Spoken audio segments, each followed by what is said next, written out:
Hello दोस्तों, मेरा नाम है सौरभ और स्वागत है आपका मेरे चैनल अब तक की खबरों में। दोस्तों, मैं आज आपको एक बात बता रहा हूँ। मेरा एक दोस्त था जो कि पढ़ाई में बहुत ब्रिलियंट था। शुरू से ही वो पढ़ाई में बहुत ब्रिलियंट था, अच्छी पढ़ाई करता था, उसका अच्छा दिमाग चलता था। दोस्तों, उसने अपनी ग्रेजुएशन क्लियर की और उसके बाद उसने एमबीए किया फाइनेंस में। बिजनेस क्लास फैमिली से बिलोंग करता था। तो दोस्तों, जैसे ही उसने अपना एमबीए क्लियर किया तो आप तो जानते हैं दोस्तों, जो एमबीए कर लेता है तो जॉब से ज्यादा वो सोचता है कि वो अपना कुछ बिजनेस करे, क्योंकि वो मैनेजमेंट को अच्छी तरीके से समझ जाता है। दोस्तों, उसके भी दिमाग में यही था कि वो अपना बिजनेस करे। तो जैसे ही उसने अपना एमबीए यानी पोस्ट ग्रेजुएशन क्लियर की तो उसके सामने ऑप्शन था जॉब का भी और बिजनेस का भी, क्योंकि उसके अकाउंट में दोस्तों 5 लाख रुपीज पड़े थे। उसके पास पैसा पहले से ही था, तो उसने बिजनेस करने के लिए भी उसने ज्यादा दिमाग नहीं लगाया। उसके मन में था कि मुझे बिजनेस करना, तो उसने तुरंत डिसीजन ले लिया कि जॉब से पहले बिजनेस को ट्राई करेगा। दोस्तों, वो बिजनेस को सर्च कर ही रहा था कि एकदम उसके सामने कोई बिजनेस अपॉर्चुनिटी आई। उसके फ्रेंड ने उसे कोई बिजनेस बताया कि ये बिजनेस कर लो, इसमें तुम्हें फायदा होगा। और जब उसके फ्रेंड ने उसे उस बिजनेस के एडवांटेजेस बताई तो वो उस बिजनेस के एडवांटेजेस को सुनकर इतना इंप्रेस हुआ कि उसने उसमें ज्यादा दिमाग लगाया ही नहीं कि इसमें आगे क्या क्या पॉसिबिलिटीज है और क्या क्या पॉसिबिलिटीज नहीं है, क्या नुकसान हो सकता है और क्या नुकसान नहीं हो सकता। तो उसने क्या किया, उस बिजनेस को सुना, उसके बारे में हल्की फुल्की नॉलेज गैदर की, इधर उधर से इंफॉर्मेशन इकट्ठी की और उसने वो बिजनेस चालू कर दिया। अब दोस्तों हुआ क्या, सिर्फ एक महीना हुआ। जैसे ही उसने बिजनेस चालू किया उसके 1 महीने बाद उसका सारा बिजनेस फेल हो गया। उसके सारे 5 लाख रुपए डूब गए, सब बैड डेब्ट्स हो गए, सब खत्म हो गए। अब दोस्तों, इस चीज के बाद वो इतना परेशान हुआ क्योंकि उसके पास पहले जॉब की अपॉर्चुनिटी भी थी, जॉब के लिए ऑफर थी, लेकिन जब जिधर से ऑफर थी उसके पास उस टाइम वो भी ऑफर नहीं थी और उसका बिजनेस भी फेल हो चुका था। दोस्तों, बहुत परेशान हुआ, दिमाग में कुछ नहीं आ रहा था करना क्या है क्या नहीं करना है, कि दूसरी जॉब के बारे में देखना है या फिर बिजनेस क्लास फैमिली से बिलोंग करता है। कभी सोचता था घर चला जाऊं, कभी सोचता था दूसरी जॉब के लिए देखूं, लेकिन दोस्तों पैसों के नुकसान की वजह से इतना डिप्रेशन में था कि कुछ भी समझ नहीं पा रहा था, खाली ही घूम रहा था। दोस्तों, यही बहुत सी चीजें होती है जिसके हम कुछ ऐसे डिसीजन ले जाते हैं जो कि हमें बहुत परेशानी में डाल देते हैं। और उस डिसीजन के पीछे हमारी बहुत सी वजह होती है कि हम ऐसा डिसीजन क्यों लेते हैं। तो दोस्तों, आज हम इसी टॉपिक पे बात करेंगे कि हमारे इन डिसीजंस के पीछे आखिर वजह क्या होती है, हम ऐसे डिसीजंस क्यों ले लेते हैं। तो इसी टॉपिक पर आज हम बात करेंगे। तो आइए चलिए हम देखते हैं।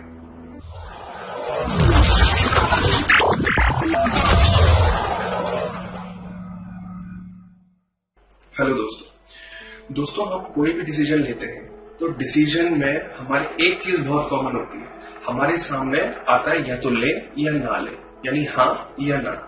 अब उस हाँ और ना को भी हम कैसे डिसाइड करें, या तो जो चीज हमारे सामने आई है उस चीज की अगर हमें पहले से ही नॉलेज है, अगर उस चीज के बारे में हम पहले से ही जानते हैं तो हम तुरंत हाँ बोल देते हैं, क्योंकि हमें उस चीज के बारे में पता होता है।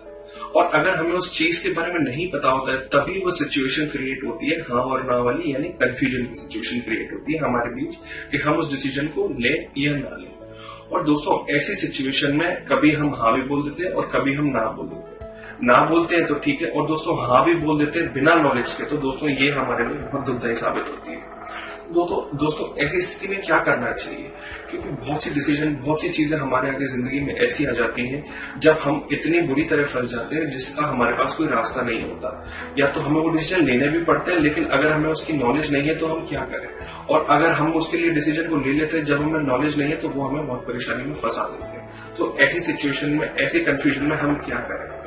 दोस्तों, सबसे पहली बात है कि जब भी आपके सामने कोई डिसीजन आए, कोई ऐसी अपॉर्चुनिटी आए जब आपको डिसीजन लेना पड़ रहा है, सामने वाला कुछ बोल रहा है और आपको उसका आंसर पता नहीं है, तो दोस्तों उसकी बात को ध्यान से सुनिए।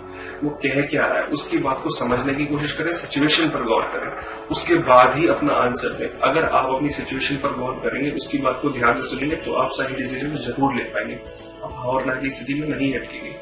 और दोस्तों, कई बार डिसीजन ऐसे भी आ जाते हैं जो कि हमारे लिए कुछ बहुत इंपॉर्टेंट होते हैं, तो उसमें ये भी आता है कि आपको जिस चीज के लिए आप जो काम करने जा रहे हो या सामने वाला आपको कह रहा है, आपने चलो उसकी सिचुएशन पर गौर तो कर लिया। अब सबसे बड़ी बात आती है कि आप जिस काम को करने जा रहे हैं उस काम की आपको नॉलेज है कि नहीं। दोस्तों, क्योंकि नॉलेज होना भी बहुत बड़ी बात होती है, और अगर हमें उस काम की नॉलेज ही नहीं है तो वो काम के लिए अगर हम हाँ कर देंगे तो दोस्तों उसके लिए हम ज्यादा सक्सेसफुल नहीं हो पाएंगे। बाय लक हम थोड़ा आगे चल जरूर जाएंगे, लेकिन हम उसमें सक्सेस नहीं पा सकते क्योंकि हमें उसकी नॉलेज नहीं। आप एक बात ऐसे ही मान लीजिए, आज आप एग्जाम देने जाते हैं आप पढ़ के जाते हैं तभी तो कुछ लिख के आते हैं, लेकिन अगर आप पढ़ के जाएंगे ही नहीं तो क्या लिखेंगे उधर? या तो आप कुछ गलत लिख कर आएंगे या उसे छोड़ आएंगे उस क्वेश्चन को। तो ये क्या हुआ? क्योंकि आपका नॉलेज नहीं थी। लेकिन अगर आपको लिखना था फिर भी उधर कॉपी भर के आने थे तो आप कुछ भी लिखा, लेकिन क्या आप इससे पास हो पाएंगे? नहीं, वो आप उधर फेल ही होंगे, वो आंसर आपका गलत ही होगा। और अगर आप पढ़ के जाएंगे तो ही आप सही आंसर उसका लेके आएंगे, सही आंसर उसका लेके आएंगे उस क्वेश्चन का, तब भी आप अच्छे नंबर से पास हो पाएंगे। दोस्तों यही चीज हमारी जिंदगी में भी इम्प्लीमेंट होती है। जब भी हमारे सामने कोई ऐसा डिसीजन आता है जिसके बारे में हमें पता नहीं है, दोस्तों उसके लिए हमें नॉलेज होनी चाहिए। पहले हमें ये देखना चाहिए हमें इस चीज की नॉलेज है भी कि नहीं, और फिर उसके बाद हमें ये देखना चाहिए कि हमारी सिचुएशन क्या है। दोस्तों इन दोनों चीजों पर गौर करेंगे तो दोस्तों आपके अंदर से कभी सही गलत डिसीजन नहीं निकलेगा। आप हमेशा उस डिसीजन पर पहुंचेंगे जिससे आपको कोई नुकसान नहीं होगा। दोस्तों एक तो रही ये बात, लेकिन दोस्तों कई बार डिसीजन हमारे ऐसे भी आ जाते हैं जो बहुत बड़े डिसीजन होते हैं, जिसकी हमें नॉलेज भी होती है, जिसकी हमें सिचुएशन के बारे में भी पता होता है, लेकिन फिर भी हम डिसीजन नहीं ले पाते। अब उसके लिए हम क्या करें?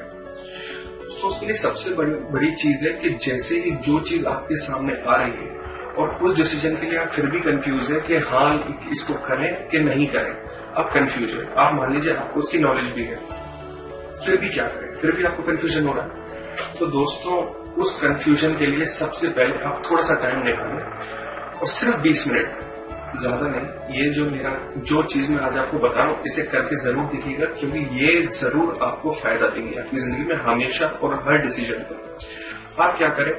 आप सिर्फ अपने आप को 20 मिनट दें, 5 मिनट शुरुआत के गहरी सांस, सब कुछ दिमाग से निकाल दें कि आपको क्या करना है, क्या नहीं करना है, डिसीजन लेना चाहिए, नहीं लेना चाहिए। 5 मिनट सिर्फ गहरी सांस लें, डीप ब्रेथ लें, सांस को गहरी लें और सांस को छोड़ें जोर से। दोस्तों आपका मन वहां आराम से शांत हो जाएगा। वो शांति आपके मन में आएगी, आपके मुंह से सारी जो चीजें होंगी वो फिलहाल निकल जाएगी। जैसे ही 5 मिनट हो जाए तो दोस्तों अगले 5 मिनट में आप वो काम कीजिए जो आपको सबसे ज्यादा पसंद है। जैसे कि आप कोई गाना सुनना पसंद करते हैं, किसी से बात करना पसंद करते हैं, तो अगले 5 मिनट आपको वही करना है। अगर आपको थोड़ी देर ज्यादा भी सुनना है तो 5 मिनट के 10 मिनट भी सुन सकते हैं। आप 5 मिनट या 10 मिनट कोई गाना सुने या अपनी पसंद का कोई भी काम करें। उसके बाद दोस्तों जब आप इस गाने को सुन लें, उसके बाद जो 5 मिनट आते हैं, उस 5 मिनट में आप अपनी सिचुएशन पर गौर करें कि आप ये कर सकते हैं कि नहीं। आपके साथ अगर ये करेंगे तो आपको फायदा होगा कि नहीं। सिर्फ 5 मिनट अपनी सिचुएशन पर गौर करें। ये क्विक रास्ता है दोस्तों, ये देर का रास्ता नहीं है, क्विक रास्ता है। और दोस्तों उसके 5 मिनट के बाद जो भी आंसर आपके दिमाग में है, फिर अगले जो 5 मिनट आएंगे उसके बाद आप सोचिए कि आपके सबसे बड़े वैल्यूशर कौन है।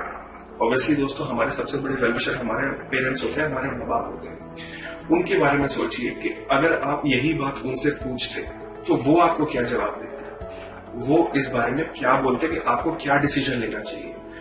दोस्तों ये 20 मिनट या 25 मिनट आपको उस ऐसे डिसीजन पे लेंगे जिधर आप नुकसान नहीं खाएंगे। जो कि 5 मिनट आपने गहरी सांस ली, सारा आपका माइंड का जो बोझ था वो हल्का हुआ। उस 5 मिनट में आपने उस सारे बोझ को उठा के साइड रख दिया और माइंड को थोड़ा सा रिलैक्स कर दिया। उसके बाद जो 5 मिनट आते हैं तो आपने अपनी पसंद का काम किया, यानी आपने अपने माइंड को रिलैक्स करके और आपने अपने माइंड को पॉजिटिविटी की तरफ धकेला, क्योंकि जो चीज आपको पसंद थी वो आपने उस 5 या 10 मिनट में की। उसके बाद आपने उस काम को करने के बाद आपने 5 मिनट अपनी सिचुएशन के बारे में सोचा कि आप इस काम को कर सकते हैं कि नहीं। अब दोस्तों उस काम को करने के बाद जो भी आपके दिमाग में आंसर आया होगा कि आप कर सकते हैं या नहीं कर सकते, तो वो आपके आया होगा दिमाग से, क्योंकि आपका दिमाग फ्रेश था और पॉजिटिव था। दोस्तों वो आंसर आया होगा आपके दिमाग से कि आप इस काम को कर सकते हैं कि नहीं। और फिर भी आपको कंफ्यूजन फील हो रहा है तो अगले 5 मिनट में आप ये सोचिए कि आपके जो सबसे बड़े वेलविशर हैं, आपके माँ बाप, अगर यही बात आप उनसे डिस्कस करते तो वो क्या कहते हैं। दोस्तों ये 20 मिनट या 25 मिनट आपको वो आंसर दे जाएंगे जो आपके लिए बहुत ही फायदेमंद साबित होगा और आपको कभी नुकसान में नहीं लेके जाएगा। दोस्तों ये हमें हमेशा करना चाहिए, क्योंकि हमारी जिंदगी में पल पल पर बहुत जगह हमें ऐसे डिसीजंस के बीच में हमारी जिंदगी फंसा देती है जहां हम बहुत कंफ्यूज हो जाते हैं कि हम करें क्या, हम उस चीज को कैसे सही करें। दोस्तों उस वक्त हमें यही तरीका अपनाना चाहिए, क्योंकि ये तरीका हमें नुकसान में नहीं जाने देगा, हमें उस नुकसान में जाने की स्थिति से हमें जरूर बचा लेगा। तो दोस्तों इसके लिए बहुत जरूरी है हम अपने डिसीजंस के लिए इस तरीके को बार बार अपनाएं और दोस्तों डिसीजन जब भी कोई भी ले जब उसकी आपको पूरी नॉलेज हो और सामने वाले की बात को ध्यान से सुने। ध्यान से सुने बिना आप सही डिसीजन नहीं ले सकते। दोस्तों अब लौट कर आते हैं उस टॉपिक पर जो मैं आपको बता रहा था अपने फ्रेंड के बारे में। अब दोस्तों जो मेरा फ्रेंड था वो बहुत परेशान हो रहा था पिछले 15 दिन से, यानी जब उसके साथ ही सिचुएशन थी तो 15 दिन से बहुत परेशान हो रहा था। अब वो मुझे मिला, उसने मुझे सारी चीज बताई कि ऐसे ऐसे बात हो गई। तो मैंने उससे पूछा, तो उससे पूछने के बाद मुझे पता चला कि उस चीज के बारे में, उस बिजनेस के बारे में इसको नॉलेज थी ही नहीं, लेकिन फिर भी इसने जल्दबाजी में डिसीजन लिया, इसलिए इसने भाग गए। अब दोस्तों वो कंफ्यूज था कि वो घर जाके अपने फैमिली बिजनेस को ज्वाइन करे या दूसरी जॉब के लिए कोई ऑफर देके, कोई वैकेंसी देके। तो दोस्तों मेरे दिमाग से एक ही बात निकल गई और मैंने उसे एक ही सजेशन दिया कि अपने पेरेंट्स को फोन करो। दोस्तों उसने अपने पेरेंट्स को फोन किया, मैंने उसे कहा सब बता दो। उसने बिना सोचे समझे मेरी बात मान ली और उसने अपने पेरेंट्स को सब बता दिया। दोस्तों उसने करीब 15 मिनट अपने पेरेंट्स से बात की और 15 मिनट पेरेंट्स से बात करने के बाद जब उसने फोन रखा तो उसने पता है मुझे क्या आंसर दिया। उसने मुझे कहा कि हम कल चलते हैं और किसी इंटरव्यू को देके आते हैं, हम दूसरे इंटरव्यू को देके आते हैं, मुझे जॉब करनी है। जो बंदा दोस्तों 15 दिन से परेशान था उस चीज को लेकर, जिसमें उसके पैसे भी बर्बाद गए और जो जॉब की अपॉर्चुनिटी उसे थी वो भी चली गई, और उस 15 दिन के कंफ्यूजन को उसने 15 मिनट में दूर कर लिया। क्योंकि दोस्तों उसके सबसे बड़े वेलविशर थे उसके माँ बाप, और इस डिसीजन को वो ले नहीं पा रहा था क्योंकि उसकी जिंदगी का डिसीजन था। उसके ऊपर बोझ आ गया था कि उसके पैसे चले गए, उसके पैसे बर्बाद हो गए, और दोस्तों उसके ऊपर ये भी बोझ आ गया था कि उसकी एक जॉब चली गई और अब वो करे तो क्या करे। तो दोस्तों जैसे ही उसने अपने पेरेंट्स से बात की, उसके पेरेंट्स ने उसे यही सजेस्ट किया कि जो हुआ सो हुआ, अब दूसरी जॉब के लिए ट्राई करो और उधर ही देखो जॉब जहां तुम रह रहे हो, अपनी पढ़ाई जो तुमने की उसमें आगे जॉब करो और अपनी लाइफ बनाओ। तो दोस्तों उसने 15 मिनट में ये डिसीजन लिया और अगले दिन वो इंटरव्यू दे के आया और वो इंटरव्यू उसने फेस किया और उसने सिलेक्ट भी हुआ। अच्छे पैकेज पे उसकी जॉब लगी। 15 मिनट के अंदर उसका जो डिसीजन 15 दिन से नहीं हुआ था, 15 मिनट के अंदर उसका वो डिसीजन बदल गया। क्या हुआ दोस्तों, इतने बड़े कंफ्यूजन के बाद उसने अपने माँ बाप के साथ सारी चीजें डिस्कस की, क्योंकि दोस्तों माँ बाप उसके सबसे बड़े वेलविशर थे। अब उसको पता था कि मैंने अपने मम्मी पापा को या अपने पेरेंट्स को सब बता दिया, अब कोई प्रॉब्लम नहीं। उसके दिमाग से काफी बोझ हल्का, क्योंकि दोस्तों गलतियां जिंदगी में सबसे होती है, मुझसे भी हुई है, आपसे भी हुई होगी, सबसे होती है। तो दोस्तों इसका मतलब ये नहीं कि हमारी जिंदगी रुक जाएगी, हमें उस चीज को छोड़ के आगे बढ़ना ही होगा। और किसी भी सही डिसीजन को लेने के लिए हमें उसकी पूरी नॉलेज होनी चाहिए कि आगे इस डिसीजन को लेने के लिए कुछ पॉसिबिलिटीज है या नहीं है, हमें इसमें फायदा होगा कि नहीं होगा। सामने वाले की बात को गौर से सुने कि ये कह क्या रहा है, उसके बाद ही अपना आंसर दें। बिना सुने आंसर देंगे तो दोस्तों वो आपको ऑलमोस्ट नुकसान में ही लेके जाएगा। और दोस्तों बड़े से बड़े डिसीजन के लिए आप मेरा बताया गया 20 मिनट का तरीका जरूर अपनाएं, क्योंकि दोस्तों उस तरीके से आपका सबसे पहले माइंड आपका रिलैक्स होगा, फिर आपका माइंड पॉजिटिव होगा, फिर आपका माइंड सिचुएशन को ढंग से समझ पाएगा, और उसके बाद भी नहीं आप डिसीजन ढंग के डिसीजन पर पहुंच पाए तो आपके सबसे बड़े वेलविशर आपके पेरेंट्स, उनके बारे में सोच के आपका माइंड आपको एक सही डिसीजन पर लाके खड़ा कर देगा। ये मेरा दावा है दोस्तों, आप इसको जरूर अपना के देखिएगा दोस्तों, क्योंकि जिंदगी में प्रॉब्लम्स बहुत हर किसी के पास है। हमें प्रॉब्लम से निकलने के लिए सबसे जरूरी होता है हम अपनी इस हाँ और ना की स्थिति से निकलें, क्योंकि दोस्तों ये हाँ और ना की स्थिति हमारे दिमाग में बहुत कंफ्यूजन पैदा करती है, क्योंकि हम बीच में लटकते हैं। जो काम हम कर रहे होते हैं उसको भी ढंग से नहीं कर पाते, और जो हम करना चाहते हैं वो भी नहीं कर पाते। उसकी वजह से दोस्तों यही हो रहा होता है कि जो चल रहा होता है वो भी खराब, और जो हम करना चाहते हैं वो भी नहीं कर पाते। तो इस कंफ्यूजन की स्थिति से निकलने के लिए आपको इस तरीके को जरूर अपनाना चाहिए। और दोस्तों वैसे तो अपनी सिचुएशन को समझने के लिए बहुत सी और भी चीजें होती हैं, वो सबकी अपनी खुद की पर्सनल होती है, लेकिन ये तरीका आपको जरूर फायदा देगा।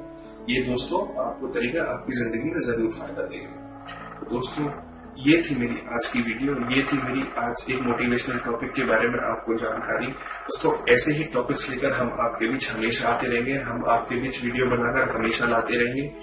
दोस्तों अगर आपको हमारे वीडियो में कोई कमी लगती है तो हमें हमारे कमेंट सेक्शन में लिख के जरूर बताइए, और अगर आपको हमारे वीडियो पसंद आते हैं तो भी हमें कमेंट सेक्शन में लिख के जरूर बताइए। और दोस्तों ये वीडियो आपको मेरा पसंद आया है तो मेरे इस वीडियो को लाइक कीजिएगा, शेयर कीजिएगा, और मेरे चैनल को सब्सक्राइब करना बिल्कुल ना भूलिएगा। आप देख रहे थे हमारा चैनल अब तक की खबरें। Thank you.